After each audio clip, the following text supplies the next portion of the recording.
Well, good morning. It's wonderful to be here at Port Everglades. I want to thank Jonathan Daniels for allowing us to come here. We have some great announcements today. Also want to recognize everybody else who's here with us today. I have Dane Eagle, who's our secretary for the Department of Economic Opportunity up in Tallahassee.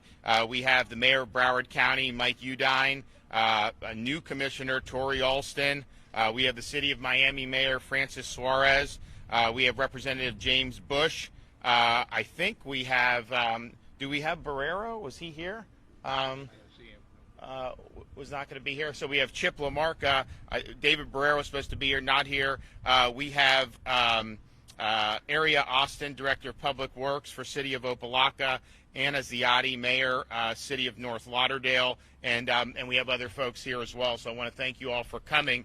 We're happy to be here at Port Everglades. I mean, we've made big investments at the state level into Florida's ports, including in the last year, $58 million here for Port Everglades. And I think some of you may remember we had John up to Jacksport in Jacksonville, and we did a big announcement just saying we've invested in our ports. We have capacity. You see all those ships in California or Savannah. We want them to come to Florida. And I'm happy to report that since we've done that, Port Everglades has seen a 15% increase in the volume of those coming in. They have announcements they're going to make imminently that'll be very exciting. So we're proud to have been able to play a role. There's more we can do. If you look at a lot of the problems with the economy nationwide, you have problems with inflation and supply chain.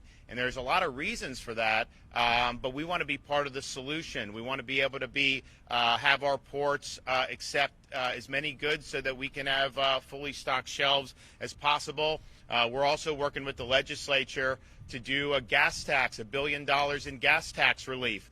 It's $3.31 for unleaded this morning when I'm coming in. That's a lot more expensive than it was, just a year and a half ago. When they talk about 6 or 7% inflation, it is much, much higher than that. I mean, if you talk to anyone, obviously fuel much higher than that. If you look at some of the key staples like groceries, significantly higher, and many of the core items of food.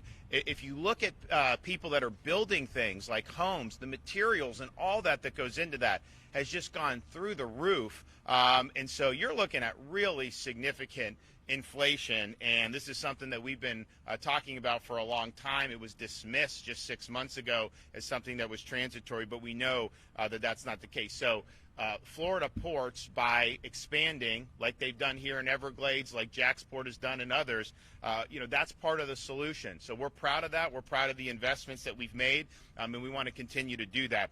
We've also been very out front on supporting traditional infrastructure like roads. When COVID hit and the traffic went down, we were accelerating projects in key parts of the state.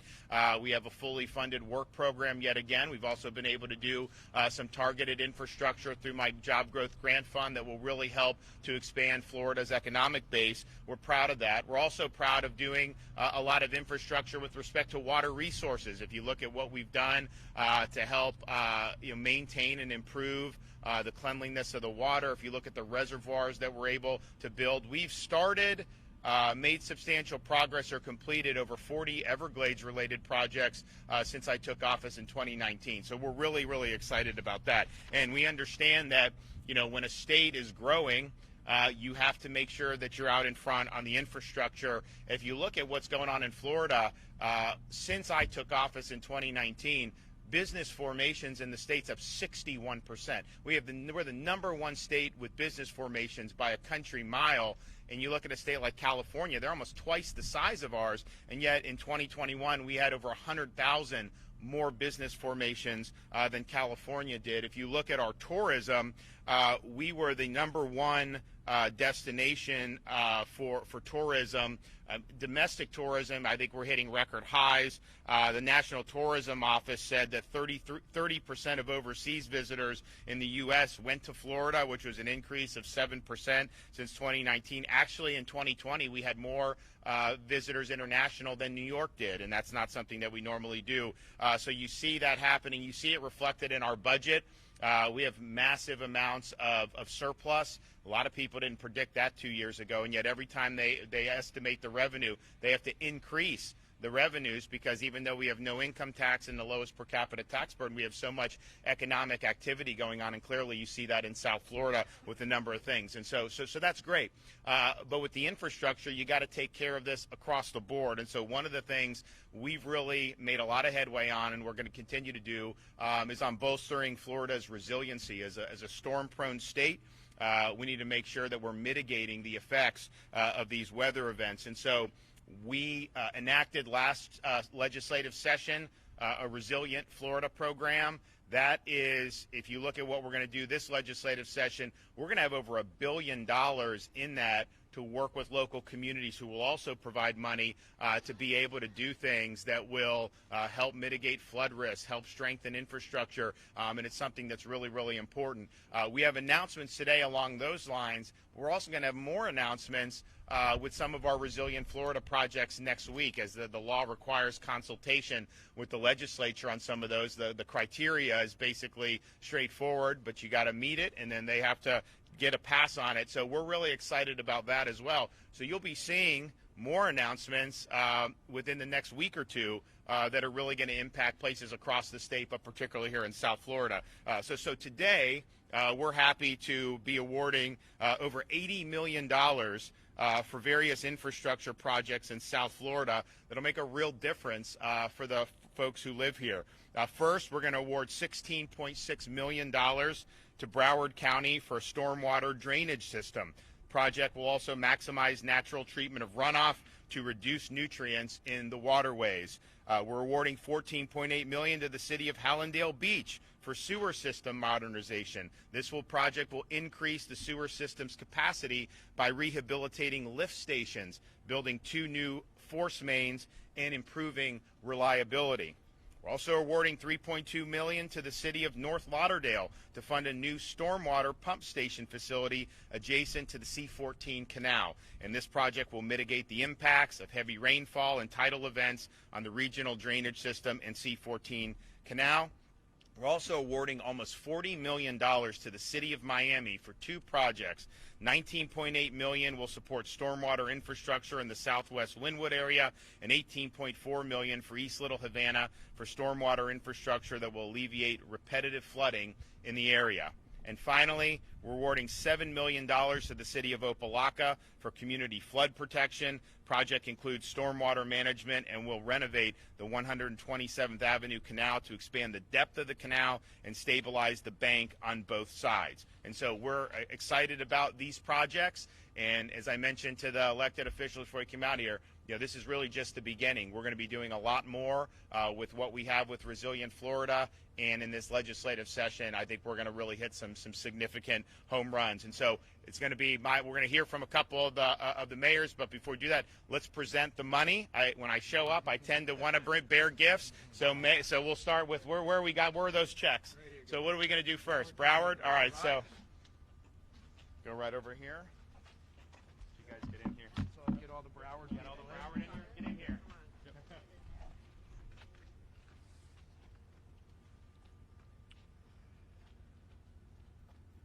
All right, 16 million smackers. There you go. Thank you. All right, what do we got next? Hallandale. Who wants to do Hallandale? Broward guys? Yeah, we'll get the Broward guys here. Yes, but it's a female mayor. There we go. You're always welcome.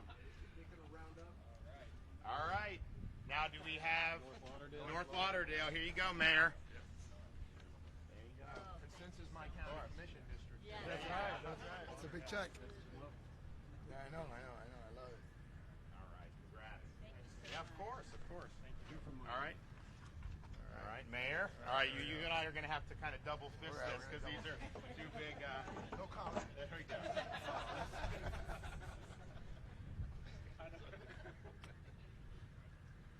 All right, that's good stuff. Congrats.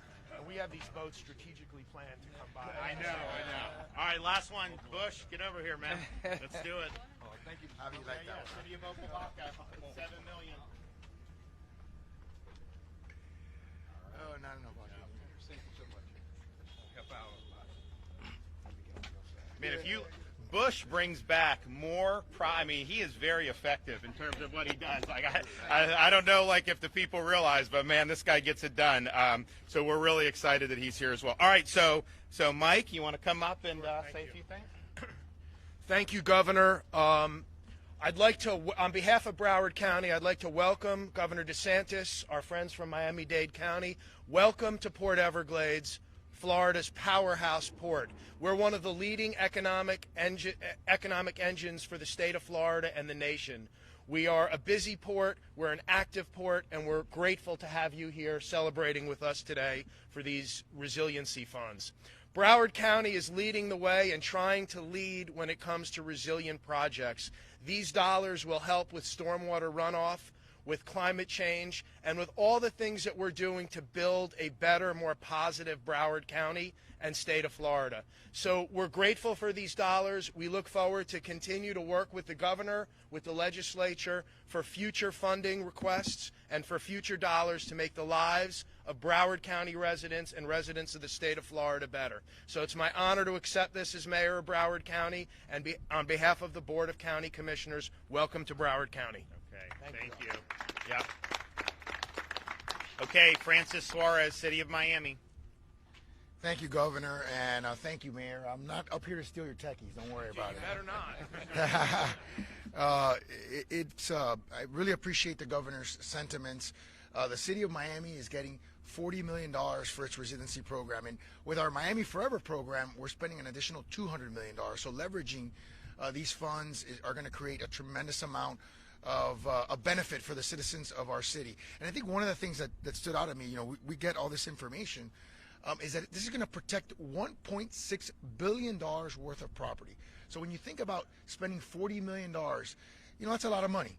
But you're protecting $1.6 billion of property. And so it's a good investment. As the governor said, you have to be very tactical with the way you invest government resources to protect your infrastructure. And so this is a great return on our investment in terms of the $40 million that we're spending to protect $1.6 billion. Es un gran honor y placer estar aquí con el gobernador, aquí con el alcalde de Broward. Hoy estamos recibiendo $40 millones para aumentar la infraestructura de la ciudad de Miami. Y estamos protegiendo a 1.6 mil millones de dólares en la ciudad, en la pequeña Habana y en Wynwood. Así que para mí es un gran orgullo estar aquí con el gobernador, obviamente aceptando dinero, que es siempre algo fructífero para la ciudad de Miami. Gracias. And as I mentioned, we are, this is just one installment. We're going to have really, really big announcements in the coming weeks with respect to the first tranche that we're doing with Resilient Florida. And, we've had a lot of submissions. And, as I think Mayor Suarez pointed out, which is really good, a lot of the communities here in South Florida, they're putting up money and then we're putting in money to help. But they're not saying, hey, state, just do all this for us. And so it really is a collaborative effort. So the billion plus that we'll likely have for Resilient Florida once we sign this year's budget will likely be $2+ billion in terms of what all the local communities are chipping in. So that's going to be very, very meaningful, and we're excited about a lot of the projects that have come across the transom there. We're pretty much, I think, ready to start awarding that. Again, we had to consult with the legislature per law, but that's going to make a real difference. So we're just going to keep pushing forward and keep getting a lot of this stuff done. And I think that look, I'm excited about what's going on down here. I really am excited about this port. I commend the mayor. I commend Jonathan for all the work they've done. We're really proud of what we're doing with Florida's ports. I mean, these are some of the jewels as a maritime state. It's really been great to see, and the state, we're going to continue to supporting those efforts because it is very vital for our economic vitality. And this port, I mean, impacts so many jobs in this area that people really depend on it. So you can count on our support for that as well. All right, we can take a few questions.